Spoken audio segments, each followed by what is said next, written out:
नमस्कार विद्यार्थ्यांनो, आज आपण इयत्ता 6वी मराठी सुलभ भारती अंक 9 घर या पाठाचा स्वाध्याय बघणार आहोत. प्रश्न क्रमांक 1. एक 2 वाक्यात उत्तरे लिहा. व्हिडिओ सुरू करण्याच्या अगोदर तुम्ही आमच्या चॅनल जर नवीन असाल चॅनलला सबस्क्राइब करा, बेल आयकॉन प्रेस करा. प्रश्न अ आहे, माणसाची पहिली शाळा कुठे सुरू होते? उत्तर, माणसाची पहिली शाळा घरामध्ये सुरू होते. हा प्रश्न, घराने कोणत्या गोष्टी जवळ कराव्यात? उत्तर, घराने नवीन मूल्ये व नवीन ज्ञान जवळ करावे. प्रश्न ई, आईच्या जेवण कसे असते? उत्तर, आईच्या हातचे जेवण चविष्ट असते.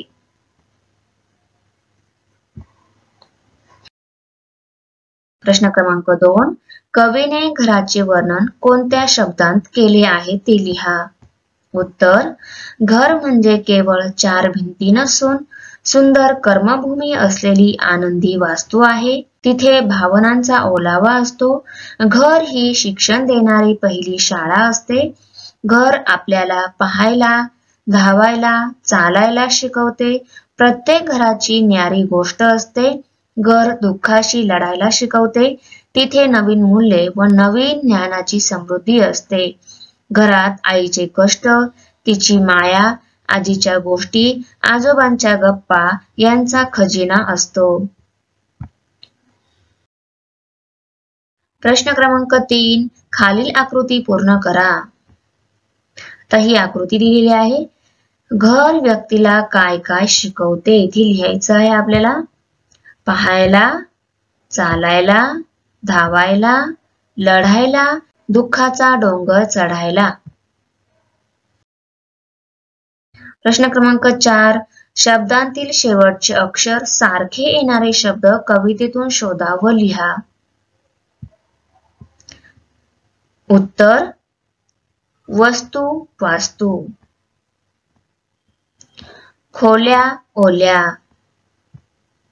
जिवाळा, शाळा. पसारा, निवारा. पाहायला, धावायला. सावधान, समाधान. भान, ज्ञान. गोष्ट, कष्ट. चविष्ट, गप्पिष्ट. प्रश्न क्रमांक 5, योग्य पर्याय निवडा. तर इथे काय दिलेलं आहे? घरात हव्या भावना ओल्या म्हणजे. दिलेल्या पर्यायापैकी पर्याय क्रमांक आ बरोबर आहे. घरातील व्यक्तींनी परस्परांवर प्रेम करावे. त्यानंतर घर शिक्षणाची पहिली शाळा म्हणजे. तर दिलेल्या पर्यायापैकी आ पर्याय बरोबर आहे. उत्तर आ, घरापासून शिक्षणाला सुरुवात होते.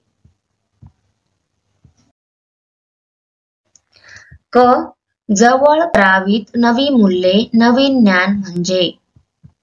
तर दिलेल्या पर्यायांपैकी ई पर्याय बरोबर आहे. उत्तर ई, काळानुसार मूल्य व ज्ञानातील बदल स्वीकारावेत. प्रश्न क्रमांक 6, तुमच्या परिसरातील घराला दिलेली नावे पहा, यादी करा. हे प्रश्नाचं उत्तर तुम्हाला स्वतः लिहायचं आहे. त्यानंतर प्रश्न क्रमांक 7, खालील शब्द व त्यांचे अर्थ लक्षात ठेवा. उत्तर, चविष्ट, चव असणारे. त्यानंतर विशिष्ट, ठराविक प्रकारचा. भ्रमिष्ट, भ्रम झालेला. गप्पिष्ट, गप्पा मारणारा. कोपिष्ट, रागावलेला. अनिष्ट, योग्य नसलेले. प्रश्न क्रमांक 8, खालील शब्दांचे लिंग ओळखा व वचन बदला. इथं आपल्याला यांचं लिंग ओळखून वचन बदलायचं आहे. घर हे नपुंसकलिंगी आहे, त्याचे वचन घरे. भिंत स्त्रीलिंगी, वचन भिंती. चेहरा पुल्लिंगी, वचन चेहरे. निवारा पुल्लिंगी, वचन निवारे. आई स्त्रीलिंगी, वचन आया. डोंगर पुल्लिंगी, वचन डोंगर. हवा स्त्रीलिंगी, वचन हवा. आजोबा नपुंसकलिंगी, वचन आजोबा.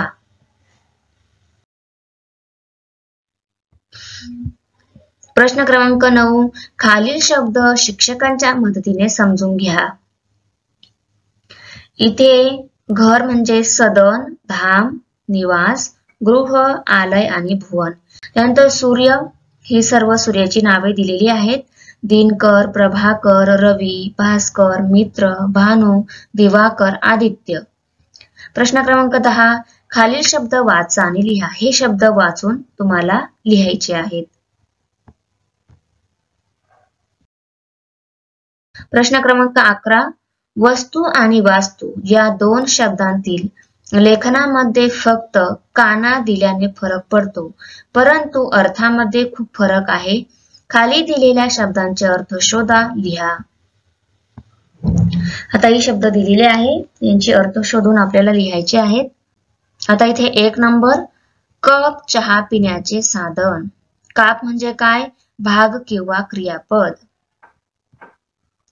इथे तार, धातूची बारीक लांब काडी आणि तारा म्हणजे चांदणी किंवा नक्षत्र. त्यामधील खरे, सत्य आणि खारे म्हणजे खारट चवीचे. त्यानंतर बघा, गर म्हणजे गाभा आणि गार म्हणजे थंड. घर म्हणजे सदन किंवा गृह आणि घार म्हणजे एक पक्षी आहे. त्यानंतर 4 हा अंक आहे. चारा हा गुरांचे खाद्य किंवा गवत. पर म्हणजे पंख असतात आणि पार म्हणजे पलीकडे झाडाभोवतीचा ओटा. वर म्हणजे नवरा किंवा वरची बाजू. वार म्हणजे दिवस, पूर्वीचे मोजमाप असतात. प्रश्न क्रमांक 12. तुमच्या घराचे चित्र काढून रंगवा व त्यांचे 6-7 वाक्यांत वर्णन करा. उत्तर, माझ्या घराचे नाव गोकुळधाम आहे. येथे तुमच्या घराचं नाव असेल ते येऊ शकतं. माझ्या घरात मी, माझे आई, बाबा व मोठी ताई असे 4 जण राहतो. माझी आई घरातील सर्व कामे करते. माझे बाबा शेताची सर्व कामे करतात. मी व ताई आम्ही रोज शाळेत जातो व अभ्यास करतो. माझ्या घराभोवती विविध प्रकारची झाडे आहेत. माझ्या घरासमोरून एक नदी वाहते. तिचे पाणी स्वच्छ व चवदार आहे. माझे घर म्हणजे फक्त दगड व माती पासून बनलेल्या भिंती नसून त्यात एक प्रकारचा जिव्हाळा आहे.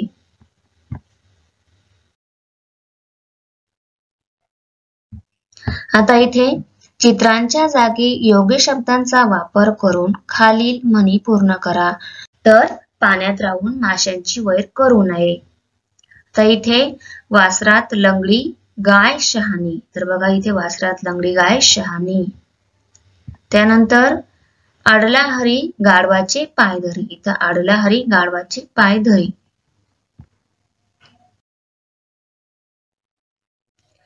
खालील चित्रांचा सहसंबंध लावून गोष्ट तयार करा. आता इथे या चित्रांचा सहसंबंध लावून गोष्ट तयार करायची आहे. बघा, उत्तर, मैदानात आम्ही क्रिकेट खेळत होतो. मकर संक्रांतीचे दिवस होते म्हणून आकाशात रंगबेरंगी पतंग उडत होते. मी बॅटिंग करत होतो. एक चेंडू मी आकाशात भिरकावला. तो नेमका एका पतंगाला जाऊन लागला. पतंगातून चेंडू आरपार गेला. पतंग फाटून गोते खात मैदानावर पडला. मी हताश झालो. मला वाईट वाटले. मी बॅट हातात तशीच धरून असताना एक फुलपाखरू अलगद बॅटवर विसावले. फुलपाखरांचे रंग पाहून मला पतंगाचे रंग आठवले. जणू ते फुलपाखरू मला सांगत होते, रंग कधीही विस्कटू नयेत. चुकूनही रंगांचा बेरंग होईल असे वागू नकोस. आणि क्षणार्धात उडून ते बागडत दूर गेले.